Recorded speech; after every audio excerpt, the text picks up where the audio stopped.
আচ্ছা 7 নাম্বার বলছে আমি 3টি বর্গাকার কাগজ কাটি এবং ক্ষেত্রফলের কি রূপ পরিবর্তন হবে দেখি।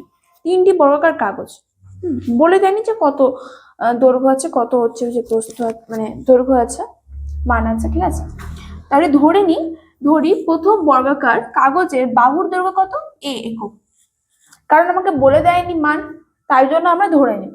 তো প্রথমে বাহুর দৈর্ঘ্য ধরলাম a একক, এবং দ্বিতীয় বর্গাকার কাগজের বাহুর দৈর্ঘ্য b একক, এবং তৃতীয় বর্গাকার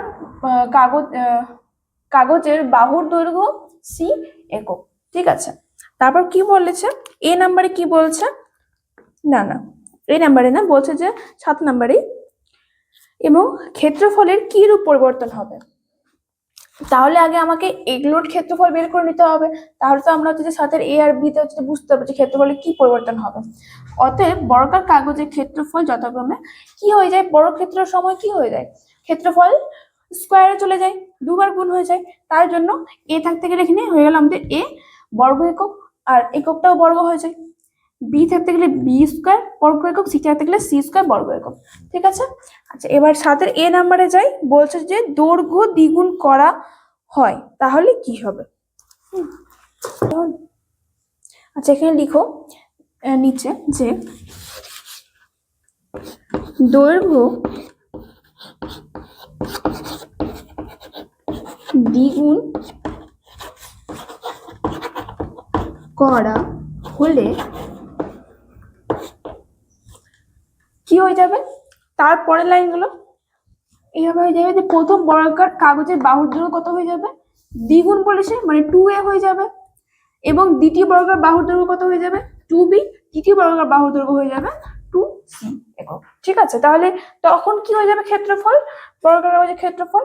আচ্ছা 2a যদি আমরা স্কোয়ার করে দিই তাহলে কত বেরোচ্ছে 4a স্কোয়ার, এটা যদি আমরা স্কোয়ার করে দিই তাহলে কত বেরোচ্ছে 4b স্কোয়ার, আর এটা স্কোয়ার করতে গেলে আমাদের বেরোচ্ছে 4c স্কোয়ার, ঠিক আছে।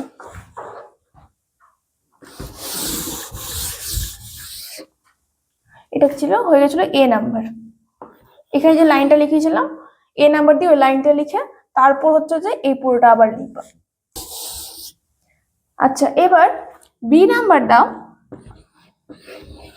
আর লিখো দৈর্ঘ্য, বলছে দৈর্ঘ্য অর্ধেক করা হলে কি পরিবর্তন হচ্ছে, দৈর্ঘ্য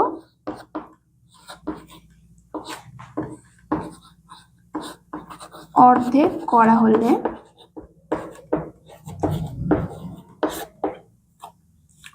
কি হয়ে যাবে।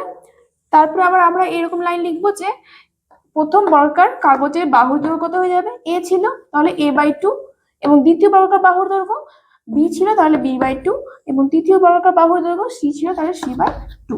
অতএব বর্গাকার কাগজগুলির ক্ষেত্রফল যথাক্রমে কত কত হয়ে যাবে, এটা যদি আমরা স্কোয়ার করতে কত পাবো a²/4 পাচ্ছি, এটা স্কোয়ার করতে গেলে কত পাবো b²/4 পাচ্ছি, আর এটা স্কোয়ার c/2 স্কোয়ার করতে গেলে কত পাবো c²/4 পাচ্ছি, ঠিক আছে।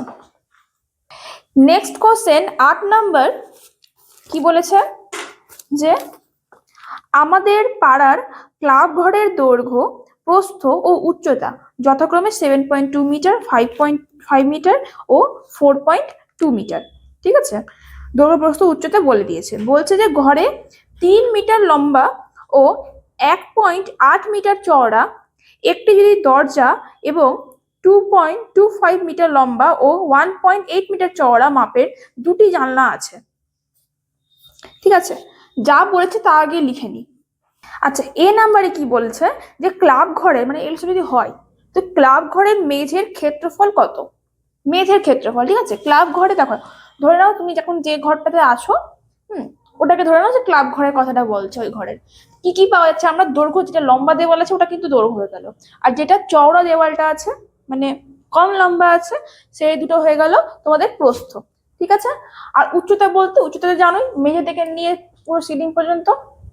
তাহলে এখানে কি বলছে এ নাম্বারে যে মেঝের দৈর্ঘ্য কত, মেঝেতে আমাদের কি আছে উচ্চতা আছে কি, উচ্চতা নাই, শুধু কি আছে দৈর্ঘ্যটা আছে আর প্রস্থ আছে, ঠিক আছে। তাহলে আমরা এবার মেঝের ক্ষেত্রফলের জন্য দৈর্ঘ্য প্রস্থটা লিখি, তারপর ক্ষেত্রফলটা লিখি। তাহলে ক্লাব ঘরের মেঝের দৈর্ঘ্য, তাহলে আগে আমরা দৈর্ঘ্য প্রস্থ লিখে দিলাম। ক্লাব ঘরের মেঝের দৈর্ঘ্য 7.2 মিটার আর প্রস্থ 5.5 মিটার, ঠিক আছে।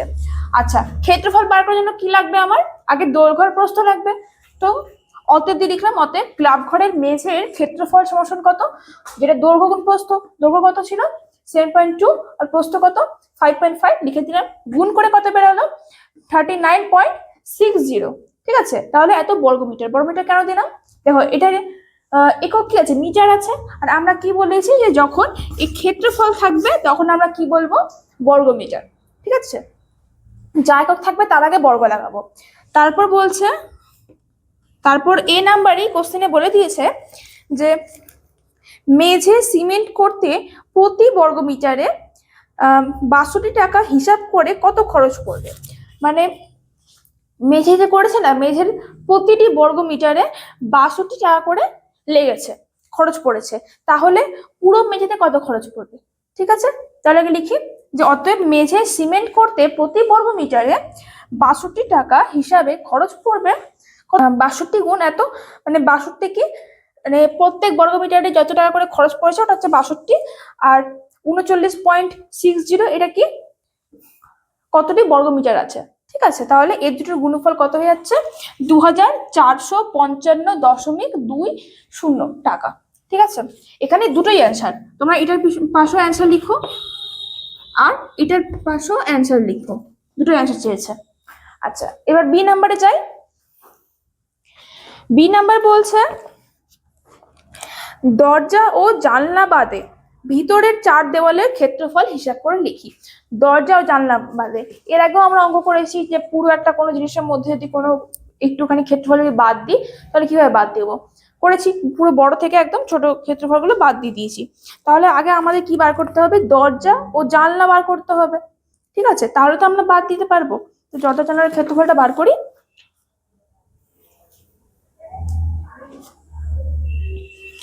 আর ভেতরে 4 দেওয়ালেরও ক্ষেত্রফল বার করতে হবে, কারণ 4 দেওয়াল, 4টা যে দেওয়াল আছে 4 দেওয়াল থেকে তো আমরা দরজা আর জানলাটা বাদ দিব। তাহলে আমাকে 4 দেওয়ালেরটাও ক্ষেত্রফল বার করতে হবে আর দরজা জানলাটাও বার করতে হবে। তাহলে কি লিখবো, দরজা ও জানলা সমেত 4 দেওয়ালের ক্ষেত্রফল, মানে দরজা জানলা নিয়ে দিয়ে পুরো 4 দেওয়ালের ক্ষেত্রফল বার করলাম। কত হয়ে যাবে ক্ষেত্রফল, 2 ইন্টু দৈর্ঘ্য ইন্টু প্রস্থ ইন্টু উচ্চতা, ইন্টু মানে গুণ।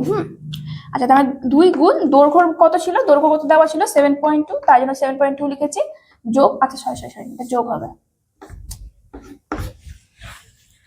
2 গুণ দৈর্ঘ্য যোগ প্রস্থ গুণ উচ্চতা সমান সমান 2 গুণ দৈর্ঘ্য কত ছিল 7.2, তাই জন্য 7.2 লিখেছি, যোগ প্রস্থ কত দেওয়া ছিল 5.5, তাই জন্য 5.5 দিয়েছি, গুণ উচ্চতা দেওয়া ছিল বইতে কোশ্চেনে 4.2 দিয়ে দিয়েছি।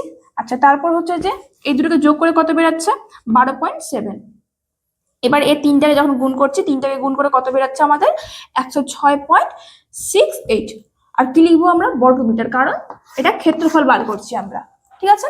আচ্ছা, তাহলে এটা 4 দেওয়ালের শুধু 4 দেওয়ালের ক্ষেত্রফলটা হলো জানলা দরজা সমেত।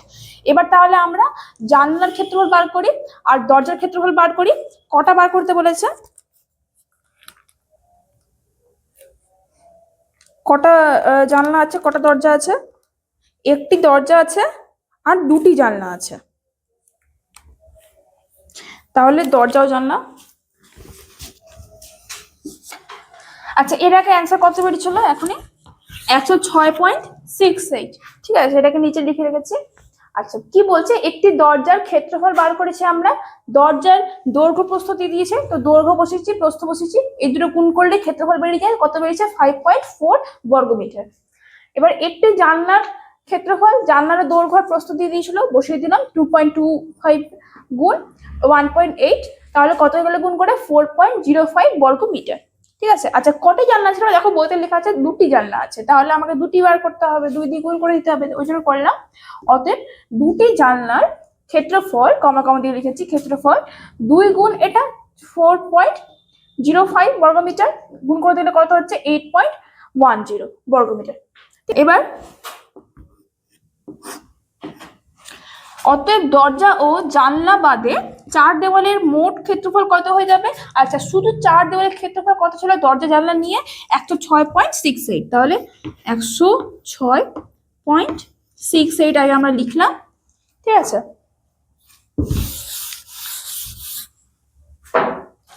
কি কি বিয়োগ দেব? বিয়োগ দেব দরজার কত হচ্ছে 5.4, 5.4 বিয়োগ দিলাম। আর জানলা দুটো আছে, দুটো জানলার কত বেরিয়েছে আমাদের ক্ষেত্রফল? 8.10। তাহলে 8.10। এবার যদি দুটোকে, এই তিনটাকে যদি বিয়োগ করি কত বেরোচ্ছে?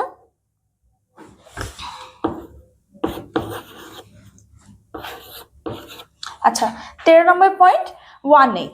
এটা কি লিখবো আমরা? যেহেতু দেখো ক্ষেত্রফলে দেওয়া আছে তাই জন্য আমরা বর্গ লিখবো আগে, বর্গ।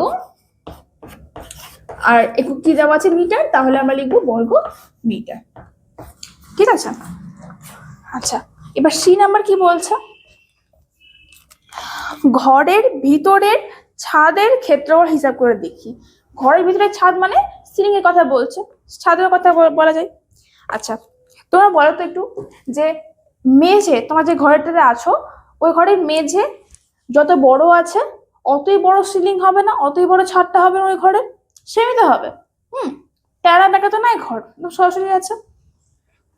তাহলে মেঝের ক্ষেত্রফল যত, ছাদেরও ক্ষেত্রফল ততই। তাহলে আমরা কি লিখবো?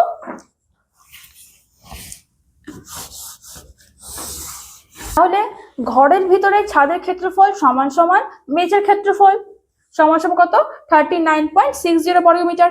এর নাম্বারে দেখো করাই আছে, এর নাম্বারে প্রথমে করেছি যে মেঝের ক্ষেত্রফলটা বার করেছি, তাহলে এখানে মেঝের ক্ষেত্রফলটা লিখে দিলাম, ঠিক আছে। এবার ডি নাম্বারে যাই। কি বলেছে? যে প্রতি বর্গমিটারে 12 টাকা হিসাবে দরজা ও জানলা বাদে ঘরের ভিতরে 4 দেওয়াল ও ছাদ চুনকাম করতে কত খরচ পড়বে হিসাব করে দেখি। মানে কি বলেছে? যে ঘরটার দরজা জানলা ছেড়ে 4 দেওয়ালে চুন রং করবে, ঠিক আছে, চুনটা দিয়ে চুন লাগাবে, আর হচ্ছে ছাদেও লাগাবে, মানে সিলিং এ লাগাবে। ছাদে বলতে উপরে তলায় না, তুমি যেখানে দাঁড়িয়ে আছো উপরে দেখো, ঘরের উপরে যে সিলিংটা আছে, যে দেওয়ালটা দেখতে পাচ্ছ এই সিলিংটা, এটাকে বোঝাচ্ছে, ঠিক আছে। তাহলে আমাদের কি কি লাগবে? আমাদের আগে দরজা জানলা বাদে 4 দেওয়ালের ক্ষেত্রফলটা লাগবে, আর ওর সাথে আমরা কি করব?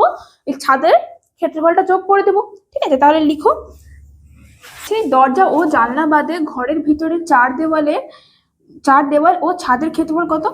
4 দেওয়ালের ক্ষেত্রফল এতটা পেয়েছি আমরা দরজা জানলা বাদে, আর ছাদের দৈর্ঘ্য কত পেয়েছি? এতটা পেয়েছি। তাহলে এর দুটো যোগ করে কত পাচ্ছি? 132.78 বর্গমিটার, ঠিক আছে। এবার বলছে প্রত্যেক বর্গমিটারে 12 টাকা হিসাবে দরজা জানলা। আচ্ছা, এটা লিখে নাও। তাহলে এরপরে বলে দিয়েছে যে প্রতি বর্গমিটারে 12 টাকা করে খরচ পড়বে।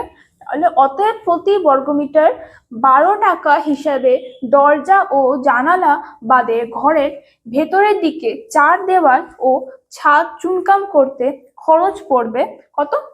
যত এখন বেরিয়েছিল, এটা বেরিয়েছিল না, ওই সবগুলোর ক্ষেত্রফল। আর 12 টাকা করে পড়েছে প্রত্যেক ক্ষেত্রফলে, তাই জন্য আমরা 12 দিয়ে এটাকে গুণ করে দিয়েছি। কত বেরোলো গুণ করে? 1593.36 টাকা, ঠিক আছে। তাহলে এই কোষাটিকিটা এখানে শেষ হলো। নেক্সট কোষে দেখি 1.2, নেক্সট ক্লাসে করাবো, নেক্সট ভিডিওতে। তোমাদের যদি ভিডিওটা ভালো লেগে থাকে তো লাইক করো, বন্ধুদের সাথে শেয়ার করো, আর যদি কোনো ডাউট থাকে তো কমেন্ট বক্সে লিখে জানিও, আর সাবস্ক্রাইব করতে ভুলো না আমার নতুন নতুন ভিডিও পাওয়ার জন্য।